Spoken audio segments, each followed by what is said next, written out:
Good afternoon mga kabasket. August 22, 2023, araw po ng Martes. At ngayon po ay yan, nagsimula na po tayo. Day 1 ng ating greenhouse number 2. Bamboo greenhouse din po ito. Pero this time, medyo mas malaki na. Kasi po yung greenhouse number 1 natin ay nasa 40, more or less 40 square meters. Yun. Nasa 40 po yun. Ngayon, ito na po yung ating greenhouse number 2 naman. Na bamboo rin yung mga poste. Saka this time gagamit na po tayo ng mga kahoy, 1.5 by 2 na kahoy, para mas madali po yung pagbabalangkas. Kasi medyo challenging po yung paglalagay ng mga kawayan sa taas. Hindi po pantay-pantay yung level. Mahirap kuhain yung klebe niya, di ba? Kasi napaka-importante po nun para sa pag-ano ng ulan, para hindi naiipon yung tubig dun sa ating bubong. Kaya this time ang gagawin po nating bubong ay lumber. Okay, puno media by 2. So yan po yung ating gagawan ngayon ng greenhouse. Yun, may bumibili.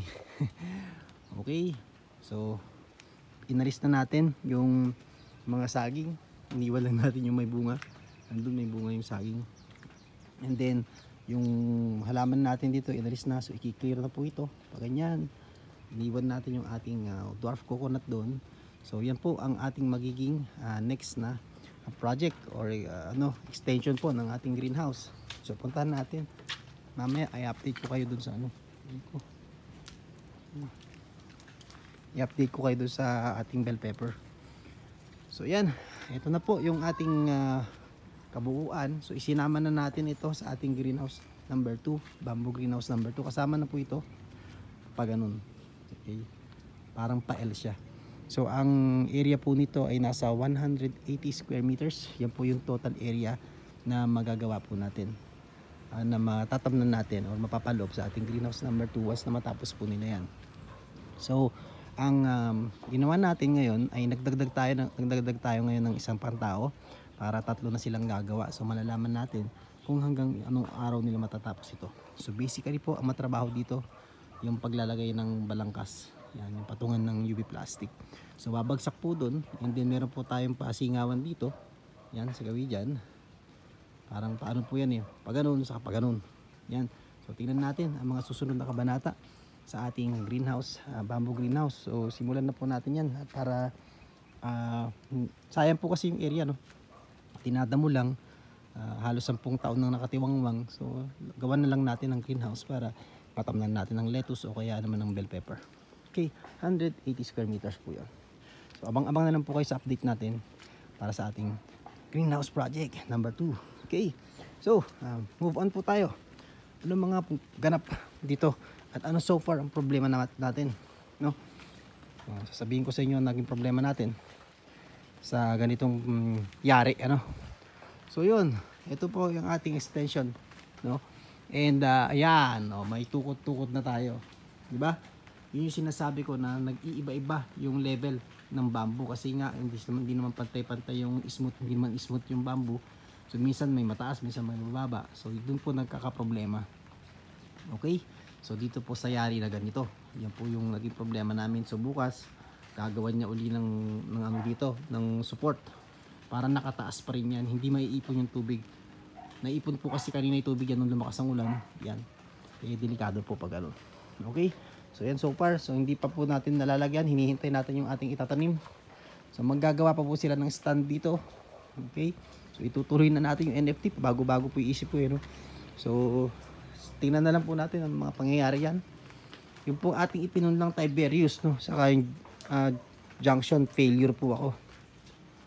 Kasi day 4 na, hindi pa tumutubo. Oh, ayan pa lang siya, day 4 na.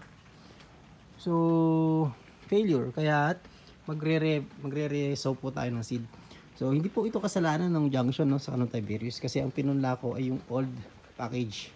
So last year pa po yun, pinunla ko lang, binuksan ko siya last year, nagtanim ako ng konti, yung natira isinil ko. Kaya lang yun nga, meron palang validity or may expiration pala yung mga nabuksan na pakete. Kaya yun mga kaibigan, ang reason kung bakit tayo nag-failed sa ating sowing ng lettuce. Okay?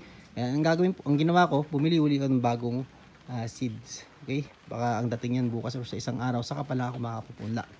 In the meantime, total failure po yung ating Tiberius. Kaya magre-reset po tayo ng new seeds. Hintayin natin yung bagong seeds kay sa Rizwan. Now, ito pong ating tsarahan bago. Yan, yung mga sobrang seeds na yon, tinry ko uling isaw, matigas ang uli, ayan So, dyan ko na nilagay kaysa sa seedling tray kasi sayang yung time. So, dyan ko na pinagsama-sama. Tingnan natin kung may tutubo. Mga old seeds. Ibinuhos ko na dyan. Then, kung may tutubo, edi okay. Kung wala, ganun talaga. Pero ito po red jet, bago lang po yan. Itong red jet, yan. Then, yung sondela na buksan. So, tingnan natin kung anong mangyayari yan. Okay? So, ika 1 DAS pa lang naman yan. So, tatapan natin para hindi ng ulan. Saka para madilim. Okay, so yan, re-sow po tayo ng lettuce. Kaya, dyan ka lang, relax ka lang dyan, ang greenhouse number 1 at sakto lang, darating din yung time mo. Okay, so ito, ang ating update naman sa bell pepper natin. Boom, ayan, nalagyan ko na ng mga trellis. Nilagyan ko na siya ng string support, kasi pag humahangin po dito, ayan naghihigaan sila. So kahapon naglagay na ako ng trellis support natin. Ika na po niya ngayon, ika 73 days po nung ating California Wonder, ika 53 days naman ng ating Aristotle. So medyo malungkot sila kasi umulan kanina yung humidity sa loob mataas at medyo nakalugay-gay sila, pero okay lang yan. Ganyan talaga yung mga bell pepper. So yan po yung ating bell pepper. So, pag-usapan muna natin itong Aristotle. Sa ika 53 days, ano-ano na ba ang mga magiging observation natin? Okay, dito tayo sa medyo healthy. So, unang-una, yung dahon po niya sa ika 53 days ay nasa O, ilan na? Ilan na bilangin natin?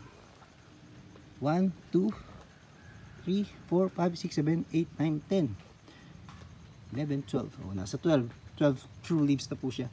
Yan na po ang kanyang condition sa ika 53 days. And kung sisilipin nyo pong mabuti, ayun sa loob, nagsisimula nang mag-form yung kanyang pamulaklakan.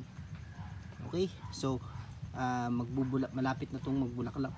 So, pag lumabas po yun, kaya po sa stage na ganito, napaka-crucial na tinanlagi kung meron tayong mites, thrips, and white flies infestation. Kasi po yung mga usbong niya, yun yung tutulong, ayun yun na yung niya yun na yung mag-aangat sa kanya, yung bubuhat sa kanya kumbaga kapag lumabas na yung mga bulaklak natin. Okay? Sa edad din na to, ang napansin ko ay nagsisimula na mag-manifest yung mga kulot-kulot. So common po yan sa mga nagtatanim ng bell pepper. Mga kulot po na dahon. Yan, katulad po niya, no? Yan, nangungulot. So importante po na na alagaan natin at subaybayan yung ating mga tanim kapag ganyan po ang edad. Okay? So alagaan natin yung usbong niya by spraying, no? Alamin natin ano ba yung nagiging sanhi ng kulot-kulot na ganyan. Okay, since nasa greenhouse po tayo at umuulan, gustong-gusto po ng mga mites na pumasok dito kasi hindi sila nababasa, di ba? Oh, kaysa sa labas na uulan sila, hindi asang-ayon sa kanila yung klima. Kaya pumupunta sila sa may mga lilim. Kaya yung pong mga nasa greenhouse, kadalasan po kinukulot po yung kanilang mga tanim. So hindi ibig po sabihin na nasa greenhouse ka, hindi ka na mag-i-spray. No. So mag-i-spray ka pa rin. Whether you will use yung commercial na mga insecticide or yung natural way, di ba? So dito, gagamitin natin, mag-i-spray po tayo ng miticide. Okay? Miticide po or yung mga available sa market na may AI na abimectin. So yun pong i-spray natin para makontrol natin yung pag-atake ng mga spider mites. Yung spider mites po hindi natin nakikita sa mata yun. Napakaliit po yun na kulay pula. Okay? Bukod po dyan ay may nakita rin ako ng mga white flies. So may mga itlog ng white flies ako nakita, nakakapasok pa rin sila sa ating greenhouse. So kailangan natin yung kontrolin. Then trips. Yan. Yung mga trips sa mga bulaklak po yan na umaatake. Kaya po pag nag-start na magbulaklak ang inyong mga bell pepper, dapat alaga na po kayo sa control, preventive control. pwede kayo mag-spray ng neem oil na may kasamang Castile soap pa yung tawag doon. Yun, meron po yan sa Shopee, available sa Shopee. Check nyo na naman po yun. Okay, so yan po yung ating Aristotle. Now move tayo sa ating California Wonder. So sa 73 days after sowing, sa ika 73 days niya, nagsisimula ng bumukadkad yung kanyang mga bulaklak. Ayan, oh. Yun, nakita nyo ba yun? Ayan. So yan, may mga bulaklak na pa isa-isa. Yan. So medyo nakaano yung ating California Wonder. Pasensya na kayo kasi naulanan siya. Pero okay na okay lang yan siya. Bukas masigla na uli yan. So ayan, oh. Ayan. So 73 days nagsisimula ng bumuka ang mga tampupot ng kanyang bulaklak. Okay, ayun, oh. Ayun, oh. Yan. Okay. Ayun, nahulog na. Oh, ito yung nauna. Makikita nyo, mayroon na tayong bell pepper. Ayun. Okay, ang question, kumusta kaya yan? Hindi ba yan mati-deform? Hindi ba yan okay? So malalaman po natin sa mga susunod na araw. So yun po ang purpose ng ating video, kaya natin ginagawa dito sa ating tunnel, sa ating greenhouse, para makita natin yung progress niya day by day. So at least pagkaroon tayo ng idea ano ang i-apply natin, ano mga posible nating problem. Okay, ano so far ang problema ko sa ganitong edad? So same pa rin, kulot-kulot pa rin. So nagsimula siya sa ika-53 days, may kulot na. Hanggang ngayon inaatake po yan, may mga kulot-kulot kagaya niya, no? Yan.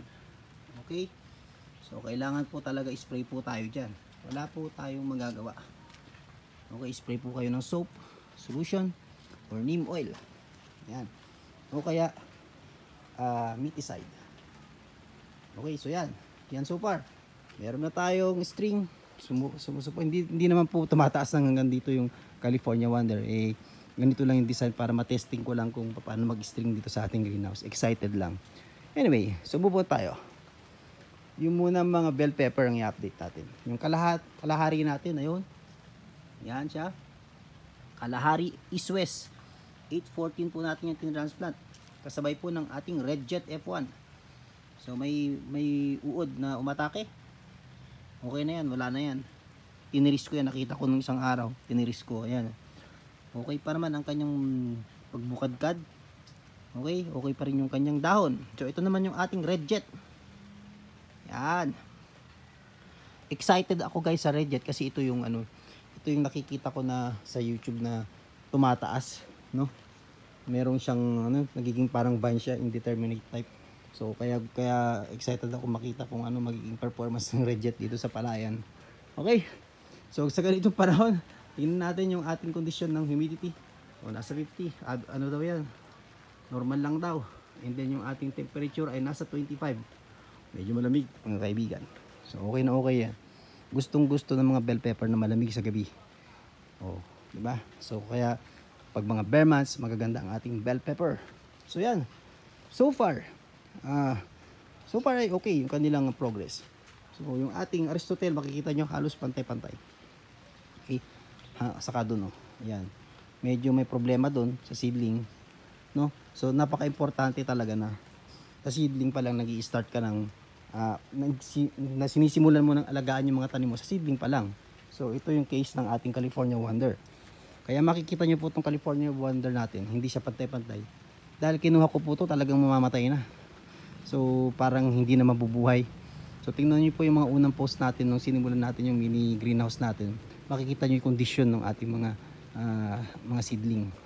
Talagang kulay dilaw, tapos iisa yung dahon, walang talbos, no?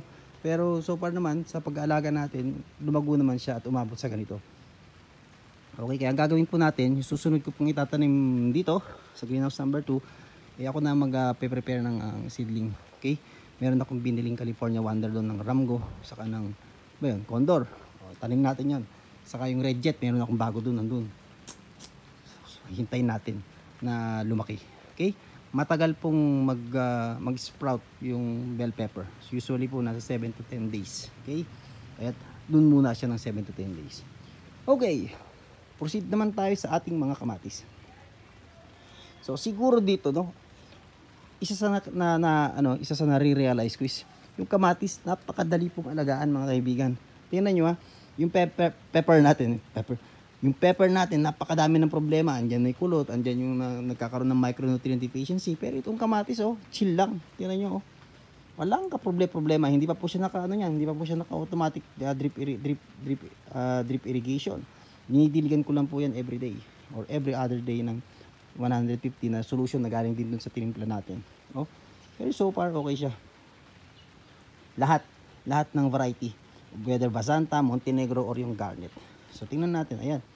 Yan yung ating Basanta para sa red na salad tomato. Yan, ito yung ating Montenegro. So yung Montenegro po, green type, mag-green siya. Okay, so ito yung hinahanap nila kung gusto nila ng green na tomato. Eh syempre, alam niyo na yung Garnet, oh, yung Garnet. Yan, local kumbaga ewan ko lang, hindi man local ba, East West. Made by East West. And then yun, yung ating kasama Montenegro. So yan po yung ating pananim sa ating greenhouse. Dito sa banda rito, tingnan natin naman yung ating Basanta. So yan, oh, nalagyan na natin siya ng string. And yun nga, napakadaling alagaan po ng kamatis. So far kaysa po dito sa sa bell pepper natin, mas kumbaga mas chill lang yung kamatis natin. Okay, and mataas din po ang presyo ng kamatis ngayon. Nasa 80 to 90 po yung presyo, ang huling check ko. Pero ang bell pepper nasa yata 180 to 220 ganun, more or less. Okay, depende po sa size. Okay, so yan po ang ating update sa mga pinag-aagawa dito sa ating munting garden sa ating bakuran. So sumabaybay lang po kayo. Huwag po kayong magsawang sumubaybay. Kung kayo ay nagbabalak magtayo ng ganitong proyekto, check nyo naman po yung ating mga post. Pagpapatayo ng bamboo greenhouse from start to finish, day 0 to day 5, day 6. So 2 beses na po ako naggawa. No? Ito po yung una natin, yung ating mini greenhouse. Then yun po yung extension. Then magkasama na po to, greenhouse number 1 na po ang itawag natin dito. More or less 40 square meters po ito natatamnan natin. And then yung greenhouse number 2 andun. Yun. So yun po mga kaibigan, maraming salamat pong muli sa inyong pagsubaybay. Kung andito ka, nakarating ka sa video na to, ibig sabihin interested ka sa ating video. So why not consider following our channel, no? Pinapanood mo to sa Facebook, click mo lang yung follow. Kung nasa YouTube ka, subscribe and click the notification bell. So lagi natin sinasabi yan, no?